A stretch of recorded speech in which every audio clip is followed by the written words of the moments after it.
Hello, ladies and gentlemen. Welcome to another episode of Conversation with Freedom.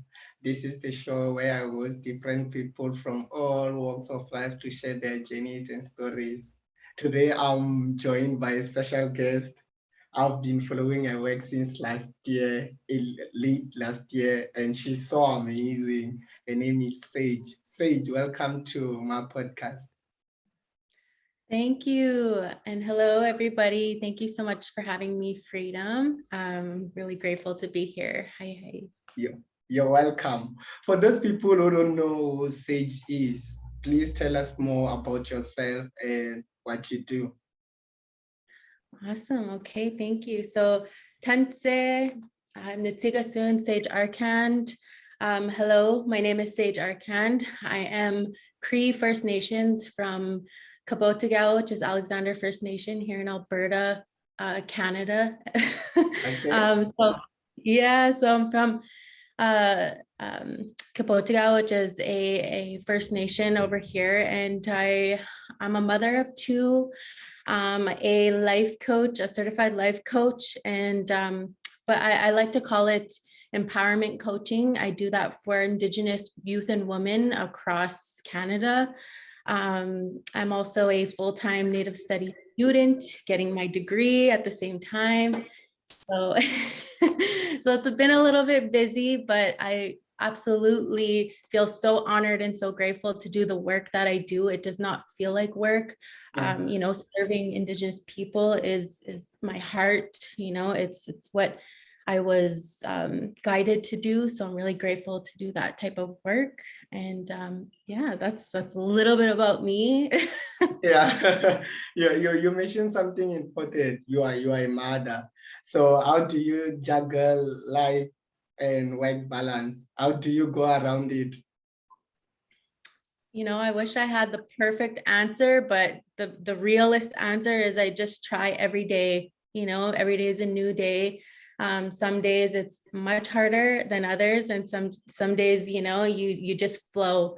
And I think for me, the biggest thing is finding a flow, and it's just allowing yourself to be okay with, having extremely chaotic days and just having maybe, more effortless days. And I accept those days, and I try to roll with them. I try to give myself grace and know that I'm learning every day, even though my kids are 11 and 2. So yeah, it's Okay. What do you like most about coaching? What do you like most about it? honestly, I only became a life coach, a certified life coach, about 4 years ago now. Okay. And it was kind of like it was just kind of like an effortless segue becoming a coach, because before, my first career I ever did was a makeup artist. I went to school for aesthetics, doing makeup, nails, facials, all that type of stuff. And then I started to do makeup for Indigenous youth and women at conferences and places where there was, a lot of people. And then as I was doing makeup, I was kind of talking them through, because it became more than just makeup. It became a connect and interaction, powerful one too. And they would, they would look to me for certain guidance. And so I tried to utilize that as a way of looking at empowering, like instilling powerful tools and knowledge. And then it just kind of became bigger from there. It became more than makeup. It became, like, so how are you, like what kinds of things get you going, what kind of things empower you, how can I help support you, and then just naturally the workshop started to become more about empowerment and self-love and that inner beauty versus just, the outer. And then we're here today. I barely do makeup, but I do sometimes. So now it's all about, that self-empowerment. How are we going to empower ourselves? Because we can't depend on anybody else to do that for us. Very true. So, yes. That's true. Do you have any advice for someone who wanna get into the makeup industry, who wanna do that? any advice for the person who's maybe looking to pursue a career? For sure. I mean, we are in 2022, and when I started I mean, makeup was one of my first avenues when I was just like a child. So about 11, 12 years old, we didn't have YouTube. Yeah. So nowadays, there's so many resources at your fingertips, free Yeah, resources. very You true. want to learn a skill, you go online, right? You take Yeah. that initiative and go and learn for yourself. And so I highly recommend just going and watching tutorials. And then of course, if you want to pursue that career and you enjoy doing makeup, like you feel excited when you do it, then yeah, you should go pursue and go get, your certifications, and if you want. Okay, do you have any upcoming projects that you want to share with us? Well, right now I'm a full-time student. Yeah. So I'm juggling that, but some really exciting things in my coaching world and my coaching business. I have a business called Inspired Iskwew Coaching, which is Iskwew is the Cree word for woman. Okay. Yeah, so right now I'm doing a couple coaching cohorts of Indigenous youth and women. So I'm really excited about that. I create workbooks and I bring them through a guided process of, that self-empowerment tools to empower and have that self-compassion, that self-love, and just giving them tools, knowledge, and skills to help them move forward in life and feel excited about life, feel inspired. And to me, I'm really grateful that I get to do that. And again, trying to balance everything is gonna be fun, but I'm excited about that. Okay. You're amazing and you're doing amazing work. So people, please do check her out on all social platforms. She's so amazing. Sage, how do you define success? I define success by, doing what feels good for you. Success means and looks different for everybody, True. Right. And how I know, when I've reached success in my life, which I felt I have in certain capacities, is when I knew I was happy waking up, doing what I love. I was like, that's success to me, and of course that's gonna, change throughout different times in my life. But right now I feel successful. I'm grateful I get to do what I love and impact people in a positive way. And to me, that's success. So as long as you're happy and you're doing something you love and you're passionate about, I find, like that's success, right? So and failure. And failure. So failure, I feel, is just learning opportunities, right? Yeah. Because like I've had my share of, failures, but I don't look at them as, things that have, I don't know, kept me back in a way, but they've been my biggest teachers, my biggest lessons in life. And how could I learn from those so that I could do better, and that's all I look at them as, just learning opportunities.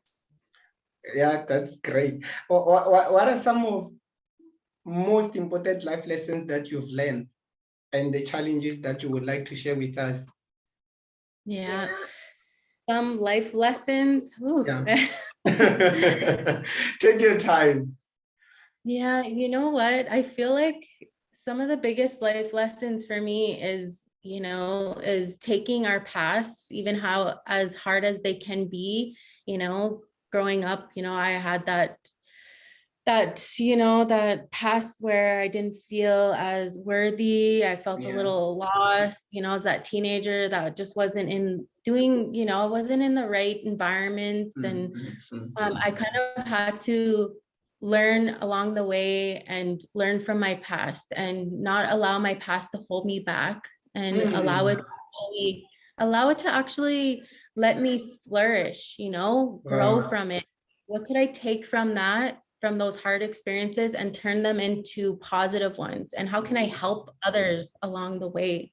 So that has been, I think that's my biggest life lesson. And that's what I bring it with me in my work as well. I come from a place of of that lived experience. So it helps me connect, and I just want to be able to help people move forward, not stay stuck in the past, not stay stuck in like feeling like, oh, this happened to me and victim.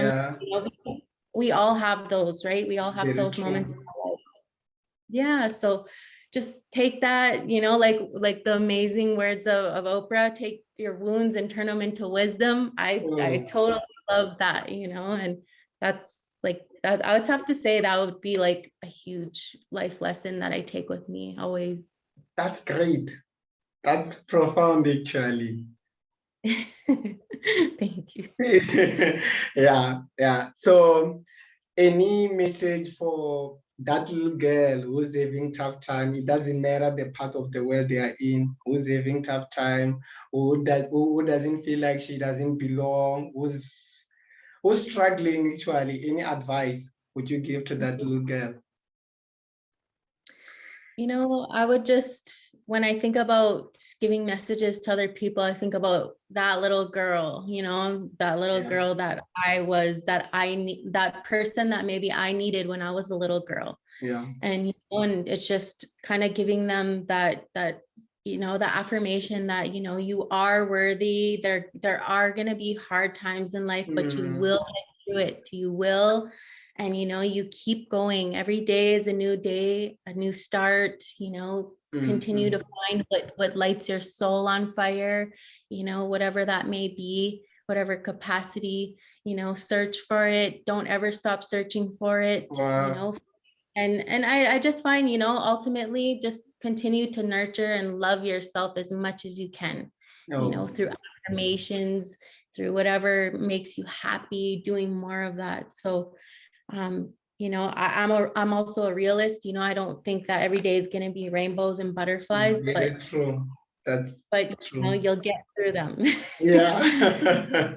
Yeah. Do you have any recommendation books that have helped you along the way that you would like to recommend for people? Oh, I just finished an audiobook that I thought was really good. I mean, I wish I read more than I do. I think because I get so caught up in school readings, but what was it? The Habits, Atomic Habits. Oh, I think I know that one. Yeah, sorry, I forget the author, but I finished that audiobook right before the new year. And I was like, wow, some of the things, we can do, such little shifts we can do in our daily lives to just serve us and make our lives a little bit easier is all in the way that, like our habits. It's our habits. Those routines, what kinds of things are we doing that actually serve us, and empower us? So I'd say that's a good one, but I know there's some really amazing Indigenous books too. I wish I had on top of my head to recommend, but of course, being Indigenous, I'd love to, encourage other people to, look at some authors out there. Yeah. You know what? That's such a good question that you asked. So I'm gonna write that down to make sure I have something right available next time. That's great. Who are you inspired by? You know what? I'm so inspired by my cookum, which my cookum is my grandmother. Okay. She's the one who raised me most of my life. So she's my rock. She's my mentor. She's my teacher. She's the one who instilled, like those traditional practices, my Indigenous culture. She's the one who instilled good values and morals in me, even though I had to go through life figuring out all of that stuff on my own and how it would work for me. But at the end of the day, she is my biggest inspiration and still to this day. And I'm grateful. We have like the strongest bond. So I'm so grateful for her. That's great. You are amazing and you're doing amazing work. Who would you like to see yourself in the next 5 or 10 years, and the brand and what you do? Ooh, that's a fun question. Yeah.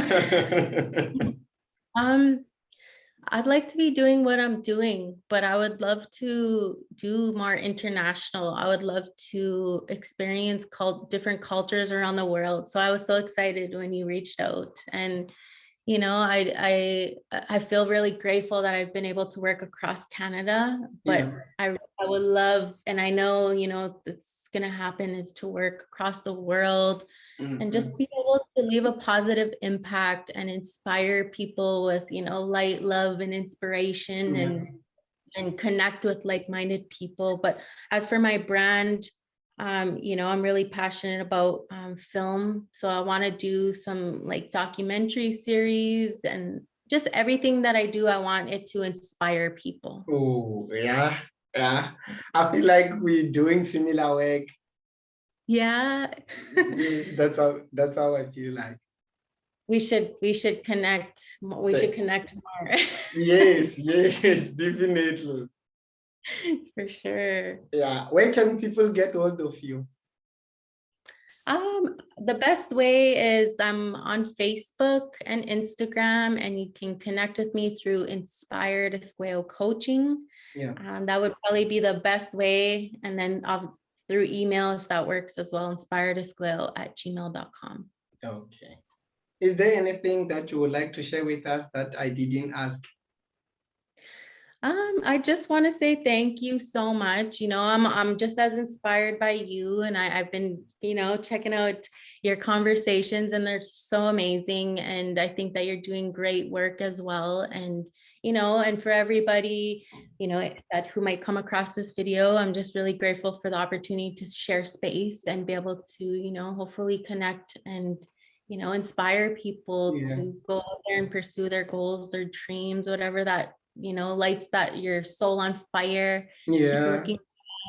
Um, but other than that, I hope to connect with you further, and I'm really grateful for the opportunity. Hi, thank you. Thank you. Thank you so much. When it is all said and done, Sage, how would you like to be remembered? Ooh. um, Ultimately, I just want to be remembered as a good person, you Yeah. know, who is kind, who is loving, who, you know, just for my spirit, you know, my energy, I would Yeah. like to be remembered. You know, everything else is, it's, you know, well, I just want to be remembered by how I made people feel. Mm. So yeah, I would say that would be the biggest thing. My legacy, I would hope, is, you know, like it's just being a positive influence in life and Mm. positive impact for others and my kids, my family. Yeah. Yeah. Sage, thank you so much for your time. And I would like to host you again soon on this podcast. Yes, thank you. Thank you so much. This was so great. You're welcome.